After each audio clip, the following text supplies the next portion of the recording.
मुख्यमंत्री वैद्यकीय सहायता कक्षाची संकल्पना ही 2014 साली तत्कालीन मुख्यमंत्री देवेंद्रजी फडणवीस साहेब यांच्याकडे मी मांडली होती। सतत 4.5 महिन्याच्या पाठपुराव्यानंतर त्यांनी फडणवीस साहेबांनी त्यावेळेस 17 मार्च 2015ला याला मान्यता दिली आणि मुख्यमंत्री वैद्यकीय सहायता कक्ष अस्तित्वात आला। दरम्यानच्या काळामध्ये चांगलं काम झालं, मात्र महाविकास आघाडी सरकारच्या काळामध्ये मुख्यमंत्री वैद्यकीय सहायता कक्ष अक्षरशः मृतावस्थेत होता आणि ज्या कोविड संकट काळामध्ये खऱ्या अर्थानं या कक्षाची आवश्यकता होती त्याच महत्त्वाच्या काळामध्ये मुख्यमंत्री वैद्यकीय सहायता कक्ष हा बंदावस्थित होता। 2 वर्षापूर्वी जेव्हा राज्यामध्ये सत्तांतर झालं, राज्याचे मुख्यमंत्री म्हणून एकनाथजी शिंदे साहेबांनी कार्यभार स्वीकारला, त्यावेळी पहिलं सर्वात महत्त्वाचं काम जर एकनाथजी शिंदे साहेबांनी काही केलं असेल तर हा मृतावस्थेत असलेल्या मुख्यमंत्री वैद्यकीय सहायता कक्षाला संजीवनी दिली आणि आरोग्य सेवेत कार्यरत असणाऱ्या माझ्यासारख्या कार्यकर्त्याला या ठिकाणी संधी दिली। महाविकास आघाडी सरकारच्या काळामध्ये 2.5 वर्षात फक्त 2.5 कोटी रुपये विक्री झाले होते आणि आता आम्हाला अभिमानाने सांगायचे की गेल्या 2 वर्षांमध्ये मुख्यमंत्री वैद्यकीय सहायता निधीच्या माध्यमातून तब्बल 285 कोटी रुपये वितरित करण्यात आले आणि आता 300 कोटीकडे ही वाटचाल सुरू आहे। या योजनेच्या माध्यमातून गेल्या 2 वर्षांमध्ये तब्बल 36,000 रुग्णांचे प्राण वाचवण्यात आम्हाला यश मिळालंय आणि आम्हाला विश्वास आहे की हा महिना अखेरीस हा आकडा 40,000वर जाईल आणि मदतीचा आकडा देखील 300 कोटीच्या वर जाईल। तर ह्या योजनेची व्याप्ती आता आपण वाढवली आहे। या योजनेमध्ये कोणकोणत्या आजारांचा समावेश झालेला आहे ही देखील माहिती थोडक्यामध्ये तुमच्या समोर मी आता सुरुवातीलाच देत आहे की गेल्या वर्षी ज्यावेळी मुख्यमंत्री एकनाथजी शिंदे साहेबांनी म्हणजे मुख्यमंत्रीपदाची शपथ घेतली त्यावेळी त्यांनी सूचना केल्या होत्या की आपल्याकडे मंत्रालयात मुख्यमंत्री सचिवालयात आलेला एकही रुग्ण हा मदतीविना जाऊ नये, काही ना काही त्याला मदत झाली पाहिजे। मग चॅरिटी हॉस्पिटल असेल, महात्मा फुले योजना असेल, बिलामध्ये सवलत असेल, त्या पद्धतीनं तुम्ही काम करा। आणि पूर्वी फक्त 6,000वर मुख्यमंत्री सहायता निधीच्या माध्यमातून मदत केली जायची, ती संख्या वाढवून आपण आता 20 केली आहे। तर यामध्ये कुठले प्रामुख्याने आजार चा समावेश केलेला याची माहिती देण्याच्या अगोदर तत्पूर्वी सगळ्यात महत्त्वाची माहिती या ठिकाणी देऊ इच्छितो, जे आपल्या माध्यमातून सर्व सातारा शहर आणि जिल्ह्यातील नागरिकांना जाणं हे अतिशय महत्त्वाचं आहे। आपण जर बघत असाल तर पाठीमागे बॅनरवर एक टोल फ्री क्रमांक आहे 8650 567 567। मुख्यमंत्री वैद्यकीय सहायता निधीमधून अर्थसहाय्य मिळवण्याची संपूर्ण प्रक्रिया निशुल्क आहे आणि मुख्यमंत्री वैद्यकीय सहायता निधीमध्ये हॉस्पिटल एखादं अंगीकृत करायचं असेल तर ती देखील प्रक्रिया निशुल्क आहे, हे देखील मी सुरुवातीला स्पष्ट करू इच्छितो। आणि यासोबतच सातारा शहरातील, सातारा जिल्ह्यातल्या ग्रामीण भागातील, उदाहरणार्थ महाबळेश्वरचे खालचे 105 गावं असतील, कोरेगाव तालुक्यातील एखादं छोटं गाव खेडं असेल, कुठल्याही या सातारा जिल्ह्यातील आपल्या सर्वसामान्य नागरिकाला ज्याच्या घरात हा दुर्धर आजारानं ग्रस्त रुग्ण आहे त्याला ही मदत मिळवण्यासाठी आता मंत्रालयात येण्याची गरज नाही, आमदार खासदाराच्या ओळखीची गरज नाही। म्हणून आपलं ब्रीद वाक्य आहे, तुम्ही जर बघत असाल बॅनरवर लावले, ना वशिला ना ओळख, थेट मिळते मदत, हे आपलं आता ब्रीद वाक्य आपण केलेलं आहे। या योजनेतील व्यक्ती महात्म्य पूर्णतः आपण संपुष्टात आणलेलं आहे। हे अर्थसहाय्य मिळवण्यासाठी, ही मदत मिळवण्यासाठी कोणालाही भेटण्याची गरज नाही। मला, मी या योजनेचा कक्षप्रमुख जरी असलो तरी मंगेश चिवटे म्हणून मला देखील भेटायची गरज नाही। या टोल फ्री क्रमांकावर जर तुम्ही कॉल केला तर मुख्यमंत्री वैद्यकीय सहायता निधीचा अर्ज तुम्हाला त्या ठिकाणी मोबाईलवर प्राप्त होतो। हा अर्ज व्यवस्थित योग्य पद्धतीने भरून तुम्ही जर आम्हाला ईमेल केला, त्याच्यावर ईमेल आयडी पण आहे, त्याच्यावर जर ईमेल केला तर मुख्यमंत्री वैद्यकीय सहायता निधीच्या कार्यालयामध्ये जी डॉक्टरांची टीम आहे ती ऑनलाईन पद्धतीने या अर्जाची पडताळणी करते आणि योग्य कागदपत्र असतील तर विहित नमुन्यात अर्ज असेल तर शासकीय 1 आठवड्यामध्ये कामकाजाच्या, म्हणजे सोमवारी अर्ज केला तर शुक्रवारपर्यंत संबंधित रुग्ण ज्या रुग्णालयामध्ये ॲडमिट आहे त्या रुग्णालयाच्या खात्यावर त्या रुग्णासाठी अर्थसहाय्य वितरित केलं जातं। अर्थसहाय्य मंजूर केल्यानंतर पाठवण्याच्या अगोदर क्रॉस व्हेरीफाय केलं जातं। रुग्णात किंवा त्याच्या नातेवाईकाचा जो नंबर आहे, ॲप्लिकेंट नंबर, त्याच्यावर कॉल केला जातो, हॉस्पिटलला कॉल केला जातं, क्रॉस व्हेरीफाय केलं जातं, जिओ टॅगचा फोटो मागवला जातो पेशंटचा, बेडवरचा, सर्जरी झालेला, म्हणजे त्याच्यामध्ये वेळ, काळ, ठिकाण सगळं येतं आणि एवढी सगळी खात्री केल्यानंतर मुख्यमंत्री सहायता निधीतून आपण हे अर्थसहाय्य वर्ग करतो। तर एक ट्रान्सपरंट प्रक्रिया, पारदर्शक प्रक्रिया या योजनेची आपण केलेली आहे आणि जसं मी म्हणालो तसं विविध दुर्धर आजारांचा समावेश याच्यामध्ये केलेला आहे, ज्यामध्ये आपण बघत असतो आपल्या गावखेड्यामध्ये स्वयंपाकघरामध्ये काम करत असताना आपली जी माता माऊली असते, स्वयंपाक करत असताना अनेक वेळेला भडका उडतो, स्टोवचा भडका उडतो आणि अशा वेळेला ती माता माऊली भाजते. अशा भाजलेल्या रुग्णांना आता आपण मदत करतोय. गावखेड्यामध्ये बाईकवर एखादा आपला नागरिक जातो, शेतकरी जातो किंवा शहरामध्ये पण कोणाचा एखादा दुर्दैवी अपघात झाला दुचाकीस्वाराचा, तर त्याला आपण मदत करतोय. अनेक वेळेला आपण बघत असू गावखेड्यामध्ये काही मुलं जन्मतात कर्णबधीर आणि मुखबधीर असतात, जे बोलू शकत नाहीत आणि ऐकू शकत नाहीत. अशा मुलांना जर योग्य वयात कॉक्लिअर इम्प्लांट नावाची जर सर्जरी केली तर ती मुलं बोलू शकतात, ऐकू शकतात, समाजाच्या मुख्य प्रवाहामध्ये येतात. आणि या कॉक्लिअर इम्प्लांट सर्जरीसाठी सीएम रिलीफ फंडमधून तब्बल 2 लाख रुपयांचा आपण अर्थसहाय्य करतोय.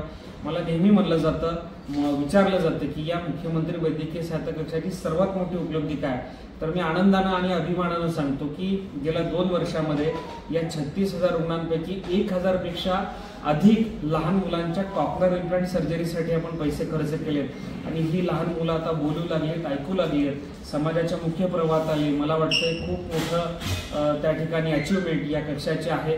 त्यासोबतच जी लहान मुलं थॅलिसिमिया मेजर आजारानं ग्रस्त आहेत, ज्यांना जन्मतः त्या ठिकाणी महिन्याला 2 महिन्याला रक्त चढावं लागतं, बोन मॅरो ट्रान्सप्लांट सर्जरी केल्याशिवाय ही मुलं जगू शकत नाहीत, अशा मुलांच्या बोन मॅरो ट्रान्सप्लांट सर्जरीसाठी आपण 2 लाख रुपयांचा अर्थसहाय्य करतोय. आपली एखादी माता माऊली प्रसूत झाल्यानंतर अनेक वेळेला बच्चूचं लहान वजन असतं, म्हणजे 500 ग्रॅम 600 ग्रॅम, तेव्हा त्याला काचेच्या पेटीमध्ये ठेवलं जातं, NICU ज्याला म्हणतात. अशा नवजात अर्भकांना देखील आपण मदत करतोय. लहान बच्चू असतील ज्यांना जन्मतः हृदयाला छिद्र असतं, अशा ज्याला वैद्यकीय भाषेमध्ये ASD VSD म्हणलं जातं, अशा लहान बच्चूंच्या हृदय शस्त्रक्रियेसाठी देखील आपण मदत करतोय. या धकाधकीच्या धावपळीच्या जीवनामध्ये प्रामुख्यानं जे हृदयविकाराचं प्रमाण वाढलेलं आहे त्याच्यामध्ये अँजिओप्लास्टी असेल, बायपास सर्जरी असेल, वॉल रिप्लेसमेंट असेल, अशा हृदय शस्त्रक्रियेसाठी तब्बल 1 लाख रुपये आपण देत आहोत. कॅन्सर सारख्या दुर्धर आजाराचं प्रमाण देखील खूप मोठ्या प्रमाणात वाढलंय. अशा कुठल्याही प्रकारच्या कॅन्सर सर्जरीसाठी, म्हणजे पुरुषांमध्ये माउथ कॅन्सर असेल, ब्लड कॅन्सर असेल, कुठला कॅन्सर असेल, महिलांमध्ये स्तनाचा कर्करोग असेल, सर्वायकल कॅन्सर म्हणजे गर्भाशयाच्या मुखाचा कर्करोग असेल, या गर्भपिशवीचा कॅन्सर असेल, अशांच्यासाठी देखील सर्जरीसाठी 1 लाख रुपये आपण देत आहोत. केमोथेरपी रेडिएशनसाठी आपण त्या ठिकाणी 50,000 रुपये देत आहोत. डायलिसिस पेशंट असेल ज्याला त्या ठिकाणी डायलिसिस घेतलं नाही तर त्याचे प्राण धोक्यात येऊ शकतात, अशा डायलिसिससाठी आपण आता वार्षिक 50,000 रुपये देत आहोत. आणि डायलिसिसच्या रुग्णांना पुढे जाऊन किडनी ट्रान्सप्लांट करण्याशिवाय गत्यंतर नसतं, म्हणजे करावंच लागतं. अशा अवयव प्रत्यारोपण ज्या सर्जरीज आहेत, किडनी ट्रान्सप्लांट असेल, लिव्हर ट्रान्सप्लांट असेल, हँड ट्रान्सप्लांट असेल, हार्ट ट्रान्सप्लांट असेल, ज्याचा खर्च 20, 22 लाख 25 लाख आहे, अशा अवयव प्रत्यारोपण सर्जरीसाठी देखील आपण 2 लाख रुपये त्या ठिकाणी देत आहोत आणि वाढीव मदत 1 लाख देत आहोत. अवयव प्रत्यारोपण सर्जरीज म्हणजे काय, एका मानवी शरीरातून दुसऱ्या मानवी शरीरामध्ये जेव्हा अवयवाची अदलाबदल होते त्यावेळी त्याला अवयव प्रत्यारोपण म्हणजे ट्रान्सप्लांट सर्जरीज म्हणलं जातं. पूर्वी या सर्जरीज करणं म्हणजे मोठं दिव्य असायचं, मोठे मोठे डॉक्टर्स त्याला लागायचे आणि अगदी फक्त आणि फक्त मुंबई किंवा पुण्याच्या शिवाय कुठं होत नसायचं. पण आता मला अभिमानानं सांगावंसं वाटतं की मुंबई असेल, पुणे असेल, अगदी सोलापूर असेल, साताऱ्यामध्ये देखील मला वाटतं 1-2 रुग्णालयांनी त्या अनुषंगानं प्रस्ताव दाखल केलेले आहेत आणि साताऱ्यामध्ये देखील किडनी ट्रान्सप्लांट भविष्यामध्ये काही रुग्णालयांमध्ये होऊ शकतं. कराडचं सह्याद्री हॉस्पिटल आहे, त्या ठिकाणी देखील किडनी ट्रान्सप्लांट सारखी मोठी सर्जरी पार पडते. अशा किडनी ट्रान्सप्लांट सर्जरीच्या साठी देखील आपण मदत करत आहोत. आणि सर्वात शेवटी म्हणजे आपल्या घरामध्ये आपले जे आजी आजोबा किंवा आई वडील जे 60-70 ओलांडले, घराघरामध्ये एक परवलीचा शब्द हल्ली ऐकू येतो, वाटी बदलायची किंवा बॉल बदलायचा, ज्याला वैद्यकीय भाषेमध्ये आपण म्हणतो गुडघ्याची वाटी म्हणजे नी रिप्लेसमेंट, आणि खुबा म्हणजे बॉल बदलायचा म्हणजे खुबा प्रत्यारोपण म्हणजे हिप रिप्लेसमेंट. या सर्जरीसाठी देखील अनुक्रमे आपण 50,000 आणि 1 लाख रुपये मदत देत आहोत. सातारा, सांगली, कोल्हापूर हा कुस्तीपटूंचा जिल्हा आहे आणि या जिल्ह्यामध्ये कुस्ती खेळत असताना अनेक वेळेला कुस्तीपटूंना लिगामेंट इंजुरी होते, अस्थिबंधन ज्याला मराठीत आपण म्हणतो. तर अशा कुस्तीपटूंच्या लिगामेंट इंजुरीजचा समावेश देखील आता आपण केलेला आहे आणि त्याला देखील या मुख्यमंत्री वैद्यकीय सहायता निधीच्या माध्यमातून मदत केली जाते. त्यामुळे ही योजना व्यापक केली आहे. 6,000चं प्रमाण आता 20,000वर केलेलं आहे. मला असं वाटतं की कुठलीही योजना कधीच परिपूर्ण नसते. तुमच्यासारख्या सुज्ञ पत्रकार महोदयांनी किंवा नागरिक म्हणून जरी तुम्हाला काही वाटलं की बाबा या योजनेमध्ये आणखी काही आजार वाढवायला हवेत किंवा आणखी काही सुधारणा केल्या तर आणखी रुग्णांना फायदा होऊ शकतो, तर मला असं वाटतं तुम्ही काही आवश्यक त्या सूचना आवर्जून कराव्यात. त्याच्यामध्ये देखील आपण समावेश करू येणाऱ्या काळामध्ये. आपला उद्देश याच्यामध्ये हाच आहे की आपल्या भागातील कुठलाही महाराष्ट्रातील जो गरजू रुग्ण आहे तो पैशाभावी वंचित राहता कामा नये. अर्थात अनेक वेळेला असाही मुद्दा येतो की बाबा किडनी ट्रान्सप्लांटला 10 लाख खर्च आहे, लिव्हर ट्रान्सप्लांटला 20-22 लाख खर्च आहे आणि तुम्ही तर 2 लाख आणि वाढीव मदत 1 लाख 3 लाख देताय.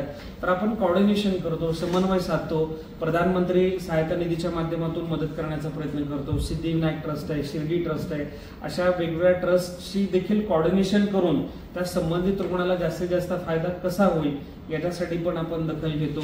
एखाद्या हॉस्पिटलला चॅरिटेबल हॉस्पिटल जर असेल तर त्याला आपण 50% सवलतीच्या दरामध्ये कसे उपचार करता येईल याच्यासाठी प्रयत्न करतो. किंवा अशा वेगवेगळ्या पद्धतीनं कधी आपण हॉस्पिटलला विनंती करून बिलामध्ये सवलत द्यायला सांगतो, कधी हात जोडून सवलत द्यायला सांगतो, कधी सांगतो वेगवेगळ्या पद्धतीनं. आणि काय होतं की सगळ्या हॉस्पिटल आजपर्यंतचा अनुभव आहे की कधीच वेगळ्या पद्धतीनं सांगायची गरज आजपर्यंत कुठल्याही रुग्णालयाला लागली नाही. सगळे हॉस्पिटल देखील खूप चांगल्या पद्धतीनं संपूर्ण महाराष्ट्रभरामध्ये सहकार्य करतायत आणि त्यामुळे मला असं वाटतं तुमच्या माध्यमातून जर ही योजना आणखी लोकांपर्यंत पोहोचली तर मला वाटतं खूप चांगला मेसेज या निमित्तानं जाईल. आणि माझा हे प्रेस घेण्याचा उद्देश हाच आहे की ही योजना निशुल्क आहे. या योजनेमध्ये एखादं हॉस्पिटल अंगीकृत करायचं असेल तर तेही निशुल्क आहे. हे जास्तीत जास्त लोकांपर्यंत पोहोचवण्याचा प्रयत्न याच्यासाठी करतो. कारण अनेक वेळेला विशेषतः मराठवाड्यातल्या 1-2 जिल्ह्यांमधून असे अनुभव आले की गावखेड्यामधल्या आपल्या संबंधित रुग्णाला माहीत नसतं कसे कागदपत्र गोळा करायचे, आधार कार्ड, राशन कार्ड, उत्पन्नाचा दाखला, तो अर्ज कसा भरायचा, शिक्षण नसतं, शिक्षित नसतात. आणि त्यावेळी मग त्याच्या असहायतेचा फायदा घेऊन काही माणसं मग निधी मिळून आणून देतो, 2 पैसे मग त्याच्याकडनं घेणं, आर्थिक देवाणघेवाण. म्हणून मी सूचना जर तुम्ही पाठीमागे वाचत असेल तर आपण स्पष्ट लिहिलंय की रुग्णांनी किंवा त्यांच्या नातेवाईकांनी थेट अर्ज करावा. याच्यासाठी कुठलाही खाजगी व्यक्ती, संस्था, मध्यस्थांच्याद्वारे अर्ज करू नये.